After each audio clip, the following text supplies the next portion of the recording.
નિત્યાનંદ નગરી, આનંદની નગરી તો બ્રજ છે, ગોકુલ છે, વૃંદાવન. યુક્તિ કરી પોતાનું વજન વધાર્યું. એટલું વજન વધાર્યું કે ઋષિ ઉચકી ન શક્યા, નીચે પધરાવી દીધા ગિરિરાજજીને.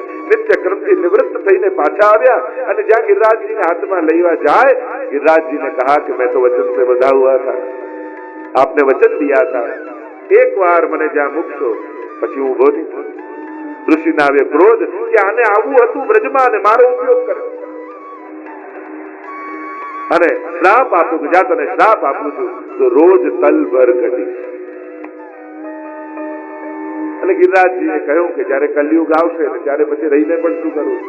પ્રભુ પ્રગટ બિરાજતા હોય એટલે કે જબલગ યમુના ગાય ગોવર્ધન, જબલગ ગોકુલ ગાંવ ગુસાઈ, જબલગ ભાગવત કથા રસ, તબલગ કલયુગ ના. આટલા તત્વોએ કલયુગને રોકી રાખેલા. गिरिराजજી, યમુનાજી, મહાપ્રભુજી, ભાગવત કથા, ભગવત સેવા, આ બધા કલયુગથી બચવાના ઉપાયો સ્થાનો છે. શાપ આપ્યો રોજ તલભર ઘટીશ, અને गिरिराज બાબાએ આશીર્વાદ રૂપે સ્વીકારી લીધો. ઋષિ તો પધારી ગયા, गिरिराजજી આવી ગયા બ્રજમાં. હવે આ બ્રજમાં गिरिराजजीની તરેટી હોય કે गिरिराजजीની કચરાઓ હોય, પ્રભુએ અનેકવિધ લીલાઓ गिरिराजજી પર ખૂબ સુખ આપ્યું. गिरिराजજી જે ગોલોક ધામમાં પણ સુખ નહોતું મળ્યું, એ સુખ આ લીલા પરીકરને ભૂતલ પર મળ્યું. એટલે તો આપણો પુષ્ટિ માર્ગ છે ને ભૂતલનો માર્ગ છે, આકાશનો ક્યાંય કોઈ માર્ગ નથી. ભૂતલમાં જે સુખ અને આનંદ છે, એટલે કે ભક્તિ કરવાની આ 14 લોકમાં કોઈ બેસ્ટ જગ્યા હોય ને તો આ ભૂલોક છે. અહીંયા જે સુખ અને આનંદ, તમે ક્યારે સાંભળ્યું કે વૈકુંઠમાં યા ગોલોકમાં યા સ્વર્ગમાં કોઈ માળા લઈને જાપ કરતું હોય? સ્વર્ગમાં કોઈ કરતું? ત્યાં તો ભોગો જ. અને એટલા માટે જે સુખ અને આનંદ ભૂતલ, એટલે ભાગ્ય ને વલ્લભ ભૂતલ.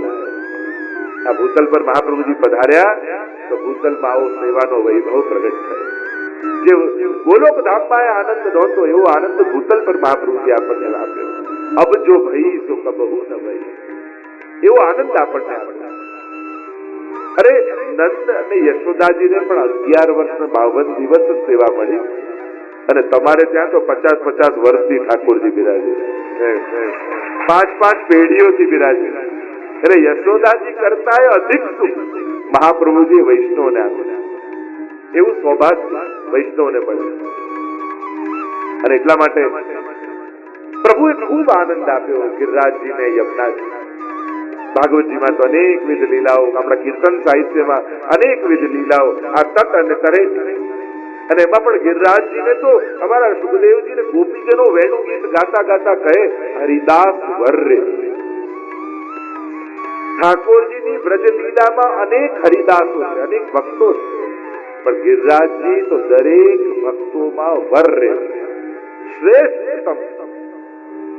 અને તો હંમેશા હું કહેતો હું કે गिरिराजजीમાં જાઓ એટલે કેવલ પૂજન કરવામાં જ વ્યસ્ત નહીં થઈ જવું,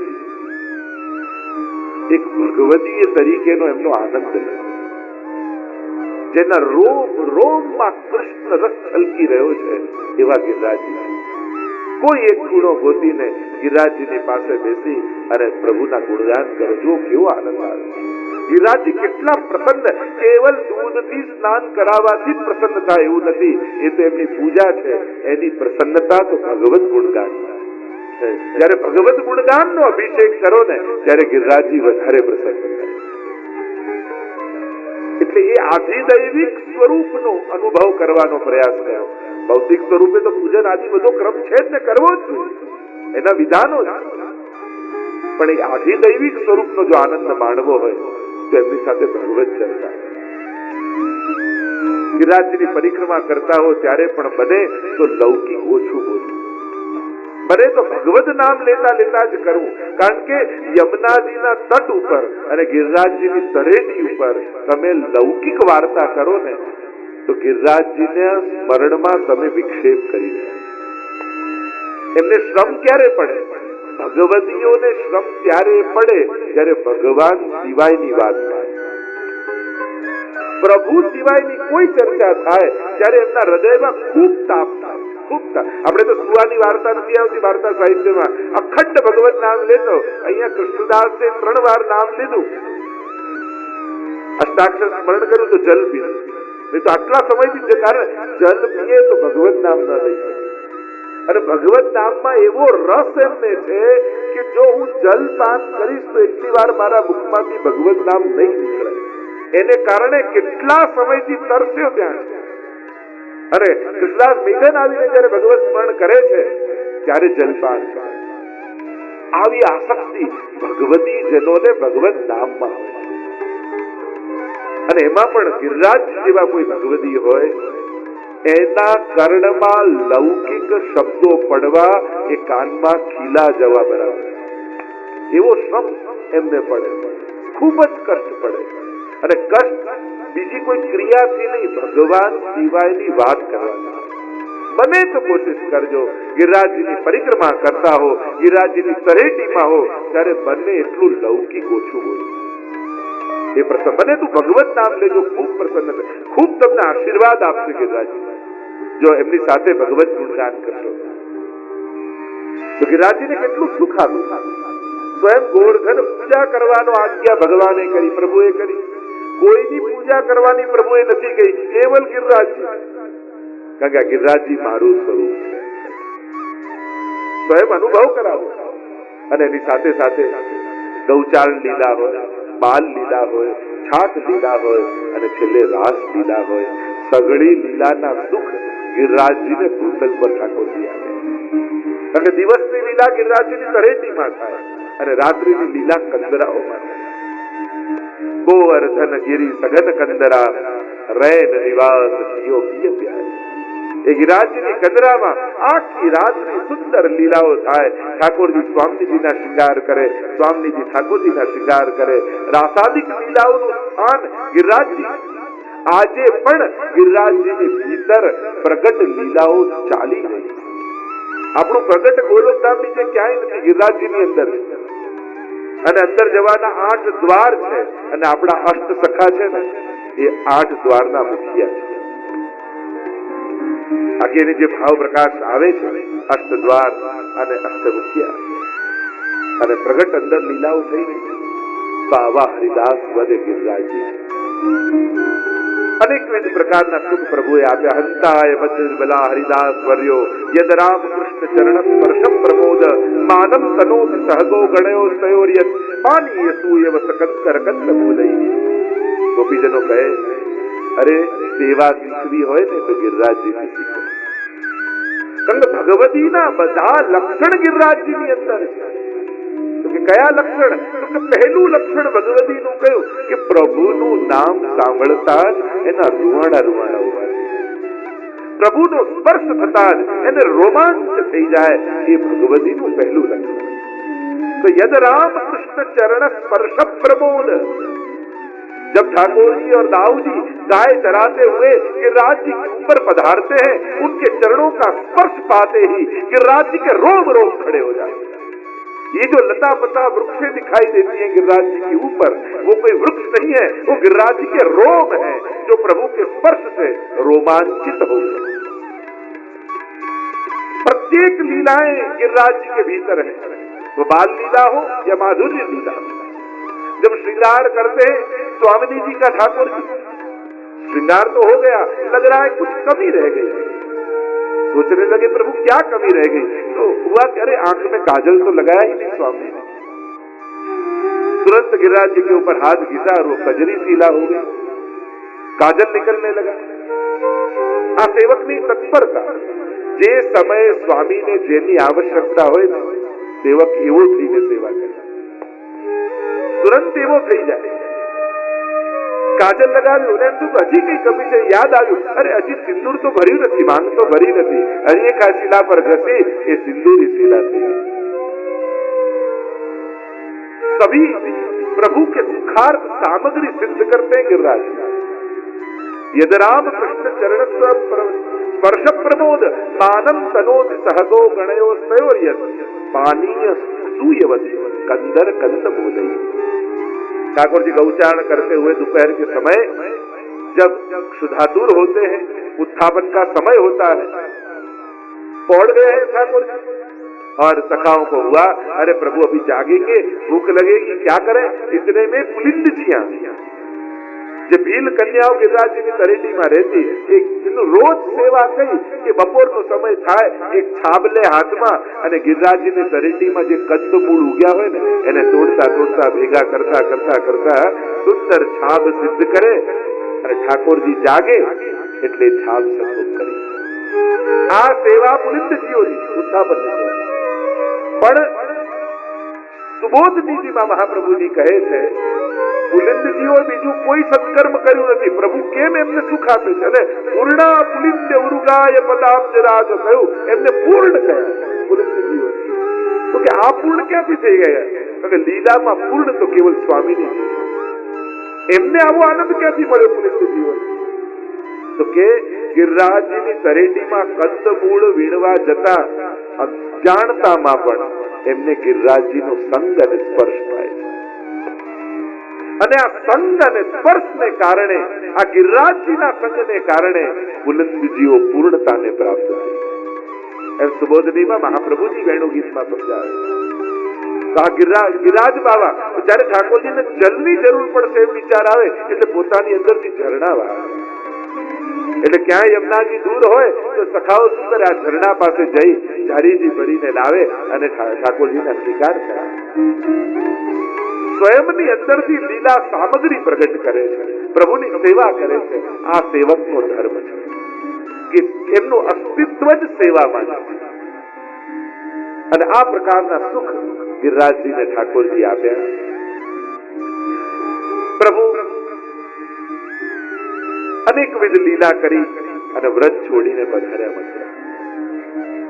આપણે ત્યાં પ્રસંગ આવે છે કે गिरिराजजीની ભીતરથી શ્રીનાથજી પ્રગટ થયા.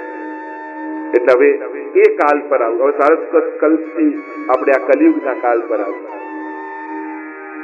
કે અહીંયા આ યુગમાં પણ જે ઘટનાઓને, જે લીલાઓને, જે કૃપા પ્રભુએ કરી એ કદાચ અન્ય યુગોમાં પણ નહોતી કરી. એવી કૃપા કલિયુગમાં છે. એટલે વૈષ્ણવને કલિયુગ જોડે બહુ વાંધો નથી. અન્ય યુગોમાં ધર્મ સહેલો હોય પણ ધર્મી અઘરો મળવો. કલિયુગમાં ધર્મ કરવો અઘરો છે પણ ધર્મી પામવો સહેલો છે.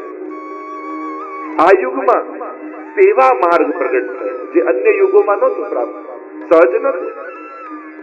અમુક ભક્તોએ કરી સેવા, ભલે અમરીશ રાજા આદિ, પણ સહજ સુગમ બધાને નહોતું. મહાપ્રભુજી કલયુગમાં આને સહજ માર્ગ કર્યો, સર્વ સુલભ કરી.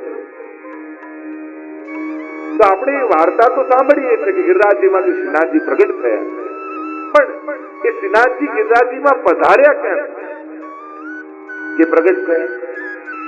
પહેલા પધારે પછી પ્રગટ થાય. તો એવી પણ એક માન્યતા અને ભાવના કહેવામાં આવે છે કે જયારે અક્રૂરજી પ્રભુને લેવા માટે આવ્યા, નંદ બાબા પાસે તો હા પડાવી લીધી પ્રભુએ, ઠીક છે આપ મથુરા પધારો છો, જલ્દી પધારજો. પણ મૈયાનું મન માનતું નથી. લાલન તારા વગર એક દિવસ રહી નથી, તને કેમ કરીને જવા દે? પ્રભુ મનાવે છે, મૈયા હું જલ્દી પાછું આવી, વચન આપું છું તને. યશોદાજી કહેવા લાગ્યા, પણ હૃદયના એક ખૂણે એમ લાગે છે કે એક વાર તું વ્રત છોડીને જઈશ ને તો પછી ક્યારે પાછું નહીં આવે. પ્રભુ કહેવા લાગે, મને જવા દે. માનતી નથી માં. ત્યારે પ્રભુ એમ કહે છે કે તને મારી સોગંદ. પ્રભુએ પોતાની સોગંદ આપી. પણ નંદ અને યશોદાજી કહે છે કે પ્રભુ આપના વગર અમે કેમ એક ક્ષણ રહી નથી એમ. ત્યારે પ્રભુ નંદ અને યશોદાજી સામે ખાડા રહ્યા, કેવા લાગ્યા, બાબા ભૈયા મેં બ્રજમાં નિવાસ કરીને અનેકવિધ લીલાઓ કરી, અનેક સુંદર સુંદર લીલાઓ કરીને ભક્તોને સુખ આપ્યા. ભૈયા તમે બતાવો કે મેં આટલા રૂપ ધરી આટલી લીલાઓ કરી, એમાં તમને મારી કઈ લીલામાં અને કયા સ્વરૂપમાં અસર? ત્યારે नंद ने यशोदा जी कहवा लग्या कि लालन तुमने ब्रज में बड़ी सुंदर सुंदर लीलाएं की, अनेक विध प्रकार की लीलाएं की, अनेक स्वरूप आपके धरे। सब लीलाएं सुंदर हैं, मनोहर हैं, पर प्रभु जब आपने गिरिराज जी को धारण किए और ब्रजवासियों की रक्षा की और आप गोवर्धन नाथ बने, वो स्वरूप हमें अत्याधिक प्रिय है। એ સ્વરૂપમાં અમને આસક્તિ છે, અમને સૌથી વધારે પ્રિય છે। અને એમ કહેવાય કે એ જ સમયે ઠાકોરજીએ પોતાનામાંથી આ શ્રીનાથજીનું સ્વરૂપ પ્રગટ કર્યું, જે બિલકુલ પોતાના જેવું જ હતું। પોતાના શ્રીઅંગમાં એ સમયે ઠાકોરજી નંદ અને યશોદાજીની આગળ ડાબો હાથ ઊંચો કરી, જમણો હાથ કટી પર રાખી, મુષ્ટિકા અને અંગુષ્ઠ બહાર રાખી અને આમ ઠાડા રહ્યા। આ સ્વરૂપ તમને આસક્તિ છે? આ સ્વરૂપમાં અમને આસક્તિ છે। અને એ જ ક્ષણે એવું ને એવું સ્વરૂપ શ્રીઅંગમાંથી પ્રગટ થયું શ્રી કૃષ્ણ।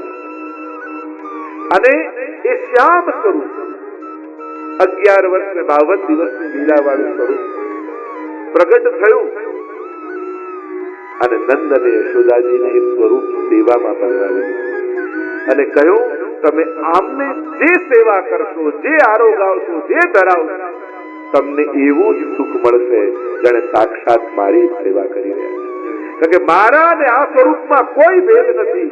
હું છું એ આ છે અને આ છે હું છું। આ મારું જ સ્વરૂપ છે, આ મારું જ રસાત્મક સ્વરૂપ। એવું આ ભગવદીઓ દ્વારા ગવાયેલી ગાથા છે।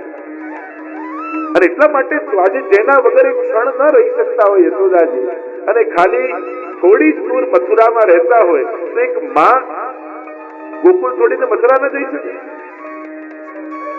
કેમ વ્રજ ભક્તો વ્રજ છોડીને મથુરા ના ગયા? એનું સૌથી મોટું કારણ એ છે કે અહીંયા શ્રીનાથજી રૂપ શ્રી કૃષ્ણ વ્રજવાસીઓને મળી ગયા હતા અને એટલા માટે ગોકુળ છોડીને મથુરા ન ગયા। અને એમ ગાથા કહેવામાં આવે છે ભગવદીઓ દ્વારા કે વર્ષો વીત્યા એમને લાલ લડાવતા લડાવતા, અને એ જ કૃષ્ણનો આનંદ કૃષ્ણ સ્વરૂપે પ્રગટ સ્વરૂપે શ્રીનાથજી શ્રી કૃષ્ણ એક જ છે, કોઈ ભેદ નથી, લેશ માત્ર પણ ભેદ નથી। અને જેવી લીલા કરતા હતા ઠાકોરજી, એવી જ લીલા પ્રભુ કરતા રહ્યા શ્રીનાથજી બાવા રૂપે। હવે નંદ અને યશોદાજીનો સ્વધામ પધારવાનો સમય આવ્યો અને ત્યારે શ્રીજી આજ્ઞા કરી કે આ મારું સ્વરૂપ આપ ગિરિરાજજીમાં પધારો, કારણ કે હજી મારે ઘણી લીલા કરી, લીલાથી વિકુટા પડેલા ભક્તોને ફરી આ સારસ્વત કલ્પની લીલાના સુખ આપવા। અને ત્યારે નંદ અને યશોદાજીએ શ્રીજીના આ સ્વરૂપને ગિરિરાજજીની ગંદરામાં બનાવ્યું અને નંદ યશોદા આદિ ભક્તો સ્વધામ પધાર્યા। આજે દૈહિક સ્વરૂપ તો આજે પણ બ્રજમાં બિરાજે। વર્ષો વીતે, જે ગર્ગ સંહિતામાં ઉલ્લેખ કરવામાં આવ્યો, મહાપ્રભુજી અનેક પ્રમાણો આપીને કહ્યું હતું, યેન રૂપેણ કૃષ્ણેન ધૃતો ગોવર્ધનો ગિરી તત્રૂપમ વિધતે તત્ર રાજન શૃંગાર મંડલે। ગર્ગ સંહિતામાં જેનું વર્ણન છે કે આ મારું રસાત્મક શ્રી કૃષ્ણનું સ્વરૂપ શૃંગાર મંડલ બ્રજમાં ગિરિરાજજીની ભીતર વિરાજે। અને સ્પષ્ટ રૂપે ગર્ગ સંહિતામાં લખ્યું છે કે અબ્જાસ્ચતુઃ સહસ્રાણી તથા પંચશતાની ચ ગતાસ્તત્ર કલેરાદૌ ક્ષેત્રે શૃંગાર મંડલે। કલિયુગના 4500 વર્ષ થશે ત્યારે આ પ્રભુનું સ્વરૂપ સ્વયંભૂ રૂપે પ્રગટ થશે ગિરિરાજજીમાંથી બ્રજમંડલમાં। સ્પષ્ટ શ્લોકો ગર્ગ સંહિતામાં લખ્યા છે। ગિરિરાજ ગૃહ મધ્યે સર્વેશામ પશ્યતા નૃપ। બહુલાશ્વ રાજાને નારદજી કહી રહ્યા છે કે રાજન, બધાની આંખની સામે જોતા જોતા આ એવું સ્વરૂપ છે કે ગિરિરાજ ગૃહ મધ્યે, ગિરિરાજની મધ્યમાં, સર્વેશામ પશ્યતામ, બધાની આંખની સામે, સ્વતઃ સિદ્ધમ ચ તદ્રૂપમ અરે પ્રાદુર્ભવિષ્યતિ। સ્વયંભૂ એવું આ શ્રી કૃષ્ણનું સ્વરૂપ બધાની આંખની સામે પ્રગટ થઈ જશે। અને કહ્યું શ્રીનાથમ દેવદમનમ તમ વદિષ્યંતિ સજ્જના. અને આ સ્વરૂપને લોકો શ્રીનાથજી અને દેવદમન નામથી ઓળખશે. વિચાર કરો, આટલા 600 વર્ષ પહેલા મહાપ્રભુજી પ્રગટ કર્યા, પણ એનો ઉલ્લેખ હજારો વર્ષ પહેલા લખાયેલી ગર્ગ સંહિતામાં વર્ણિત. શ્રીનાથજીને આપણે પ્રભુ તરીકે જે માનીએ છીએ એ કેવલ કોઈ વૈષ્ણવની શ્રદ્ધા છે એટલે નહીં, પ્રત્યેક હિન્દુએ ને પ્રત્યેકે માનવું પડે. કારણ કે હજારો વર્ષ પહેલા આ ગર્ગ સંહિતા કોઈ પુષ્ટિ માર્ગી નથી લખી, કોઈ વલ્લભકુલના આચાર્યોએ નથી લખી, પ્રભુના પુરોહિત ગર્ગજી ઋષિએ લખી હતી.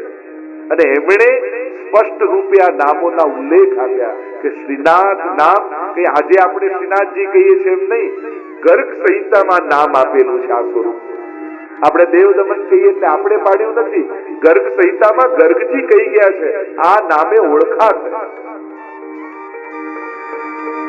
તો વર્ષો વીત્યા, લગભગ 4500 વર્ષ વ્યતીત થયા. નાગ પંચમીના દિવસે શ્રીનાથજી બાવાની વામ પૂજાનું પ્રાગટ્ય શ્રીનાથજી ગિરિરાજજીની કંદરામાં બધાને આશ્ચર્ય થયું કે આ પૂજા કોની, આ કોણ છે? એ સમય તો વ્રજવાસીઓને કઈ એવું જ્ઞાન નહીં, એટલે પર્વતના દેવ તરીકે ઓળખાવા લાગ્યા. આ પર્વતના દેવની પૂજા છે. કારણ ધર્મદાસ નામના આ વ્રજવાસી અને એમની ગાય રોજ પર્વત પર જાય અને ત્યાં દૂધ દ્રવે. આ પૂજા